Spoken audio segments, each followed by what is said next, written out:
maybe I had an earlier birthday party this morning at like 6 a.m. I had a meditation, and like I think like a songwriter. Like I actually write business plans in the same way that you, an artist, make music. So I go to like a tree in Alameda, California, where I used to live, and I climb that tree sometimes, and I'll just be thinking, and then sometimes I'll just go to Palo Alto, and I might smoke a joint in front of Steve Jobs' house, and Jobs, because Jobs used to walk around this neighborhood that my high school was near.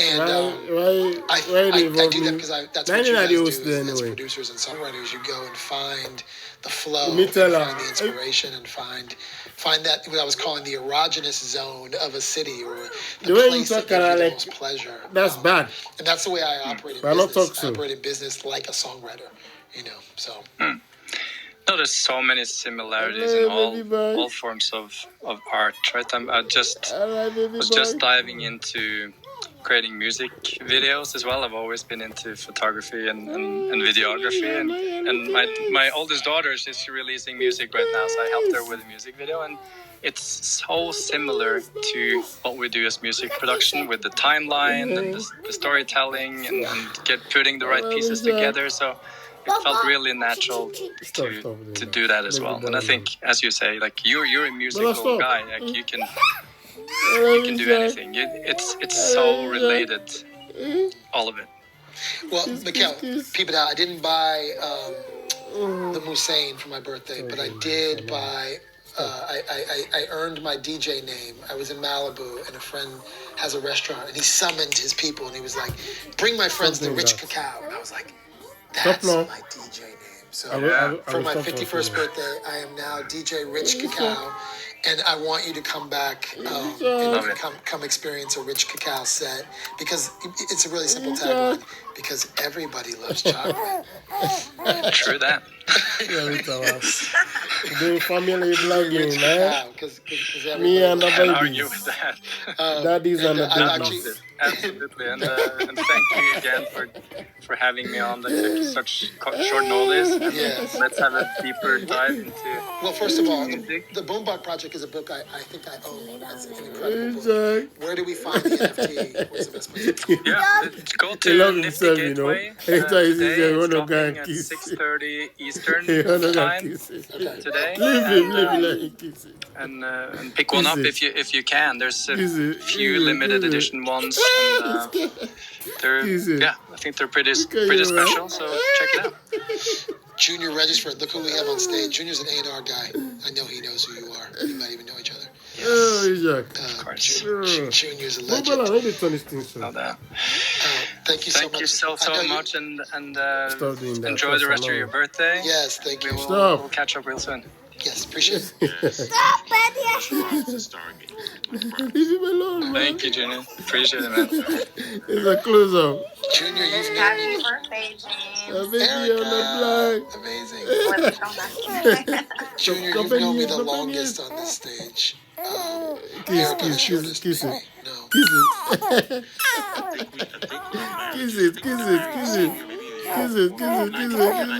Something like that. I don't know. I stopped counting. 93, let's go. 93 till infinity. I think you're 1 year.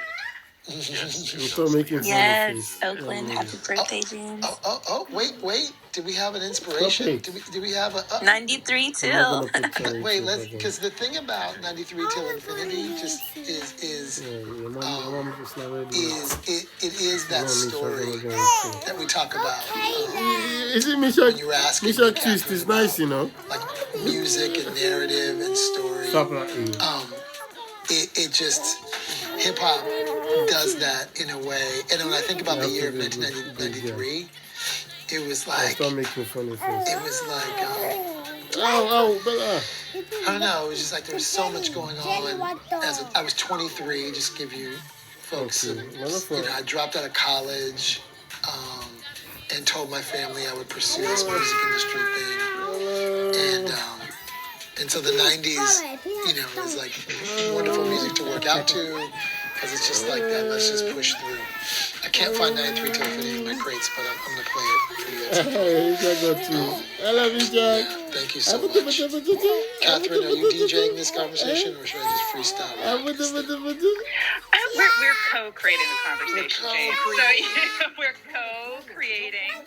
Little shout out to Jessie May Wolf this morning in the pre-show, who, when she led that meditation, invoked co-creation many times, and it was a suitable start for the day. So we are co-creating. I just want to draw your attention, James, to Mohit's avatar down below, DJ Rich Cacao. It's amazing. He's making sure that nobody forgets who we're on the stage with. I'm going in. I'm chilling with my man Pesto, my man A Plus. Yes. The flies now. Happy Oh. birthday.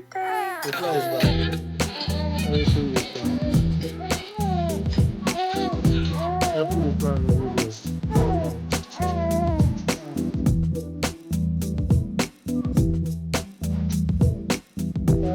I should be bright, just touch.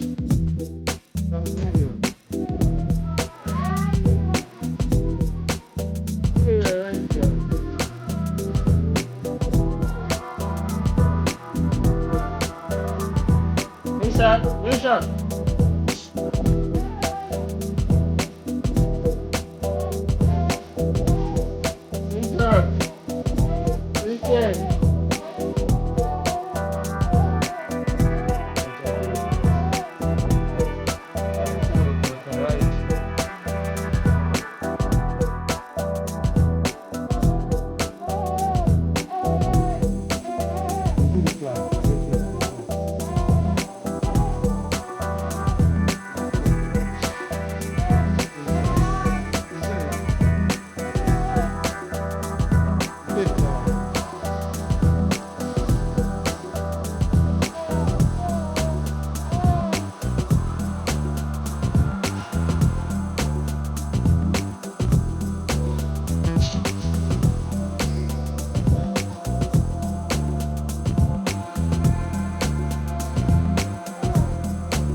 It's a nice music.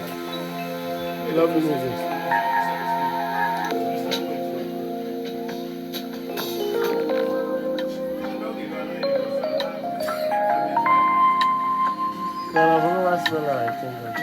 Yeah, and why I love music is the samples. A lot of times when I'm DJing, I try to get under the record, get underneath it. Like, what's the soul that holds it? What's the rhythm that takes the record through? What's the mood that was in the studio when they were making the album? You know, what does it feel like? Because a lot of the times I got the experience stripping away records. You know, like when you think about music, it has this undertone. So the reason you love, maybe Jazzy Jeff's, what he did, and having a friend who's an amazing producer is understanding like what the tone and music has tones, like what the tones were, what they were trying to create. So that feels like summer, like a summer night. PCH.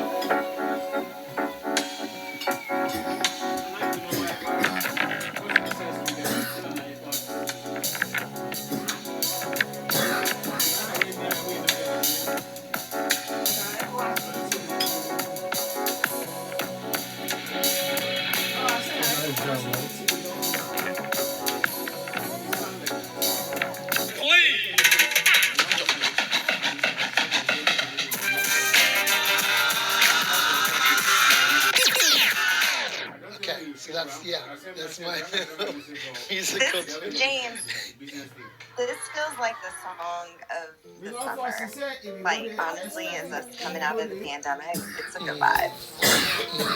Yeah. Nostalgic and just good energy, you know? Yeah. Music is everything. Let's get futuristic for a bit, James. Okay. Where do you think, in this time that we've been moving into, that you and I talk a lot about these massive cultural shifts, where do you think music is going in the time of social audio and the time of a new generation of DJs? And I'm thinking about this a little bit because of something you said earlier when I was asking you about your early relationship to music, and you were talking about the record, right, as this story. And there was a time that we used to listen to records from beginning to end, and we would follow the sequence of the tracks. We would read the liner notes, you know. And in the age of Spotify and Audible and all these other digital disaggregations of music, it seems in some respects that we could make an argument for a next generation DJ creator who is the interpreter of music, as you were just doing, right? Do you think that may be a direction that we're going in? Are we going to be returning to narrative soundscapes? What do you think about that? I think that if this has taught us anything, is that there's a power in the voice, there's a power in my tones, and there's also a power in listening, being the receiver of those audible tones, you know. And so how do we, I think this period has taught us, like, how do we see sound and hear color, if I can use a little bit of a Synesthesia. Yeah, synesthesia. You know, like, how do you see sound? And I feel like oh, this beautiful bird just flew outside my window. Oh my God, that's so nice. I think this ability to see sound and hear tones and hear heart and hear compassion and hear love